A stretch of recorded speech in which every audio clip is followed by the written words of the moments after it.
مين هن العرب ومن وين اجوا؟ ما بنعرف من وين وكيف اجت القبائل العربية تحديدا. كل اللي بنعرفه هن نظريات، والأكيدين منه انه كانوا قبائل سامية أبا عن جد سكنوا شبه جزيرة العرب. بيعتبر البعض انه الأراميين البدو كانوا جدودهم، ونسبة للاكتشافات الأركيولوجية الحديثة مش كل الشعوب اللي انوجدت ببلاد ما بين النهرين انتقلت للحياة الحضرية وسكنت بمحل واحد.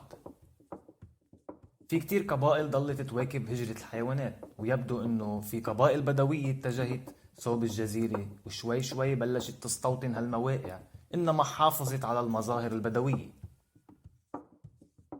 بيعتبر كتاب الأنساب العرب انه سكان الجزيرة العربية مقسومين لقسمين: عرب البائدة وعرب الباقية. البائدة لأنه ما بقي منهم مين يخبر وراحت عليهم قبل ظهور الإسلام، وحتى في نظريات بتقول انه اخبارهم من اخبار الخرافات، بس على ضوء الاكتشافات الحديثة تغيرت هالنظرية. على هالاساس بيتبين انه قبائل مثل ثمود، عاد، عمليق، جديس، طصم وغيرهم تم ذكر اخبارهم بمصادر معاصرة لهداك الزمن ومن كذا طرف وحضارة بالعالم القديم، مثل الاشوريين والمصاروة والاغريق والرومان. أما المؤرخين العرب اللي اهتموا بكتابة الأنساب حاولوا كمان كتابة نسب القبائل البائدة، ومن أهم هالمؤرخين الطبري والمسعودي. وبيتبين من هالمصدرين إنه عرب البائدة كانوا ساميين لغتهم عربية بينقسموا لعدة قبائل مثل عاد وثمود وطصم وجديس وغيرهم، وسكنوا الجزيرة العربية.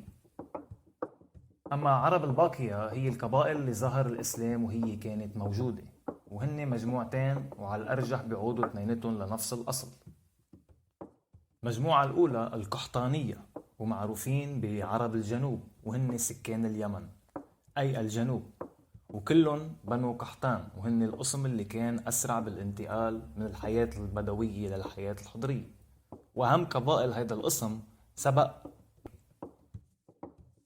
القسم الثاني العدنانيون، وهن بحسب كتاب الأنساب عرب الحجاز ونجد والأنباط وسكان تدمر، وكلهم من سلالة عدنان اللي بينحدر من إسماعيل ابن إبراهيم. وإذا بتطلعي على الخارطة بتفهمي إنه سكنوا ميلة الشمال مواجهة لعرب الجنوب، حتى كمان استوطنوا مكة والصحراء السورية العراقية. بالغالب عرب الشمال كانوا من البدو، أما عرب الجنوب أكتريتهم من الحضر، خاصة سكان اليمن والحضرموت، وسبقوا الشماليين بتأسيس مدن. بس هيدا الشي ما كان حاجز بين القسمين، مشان هيك فيك تشوفي قبائل جنوبية قعدت بالشمال أو قبائل بدوية شمالية سكنت بالجنوب. وبالنهاية لنجاوب على السؤال الأساسي: مين هن العرب من وين إجوا؟ العرب قبائل سامية مبدئيا اجوا من بلاد ما بين النهرين، واستوطنوا بالجزيرة وسكنوا فيها وبضواحيها.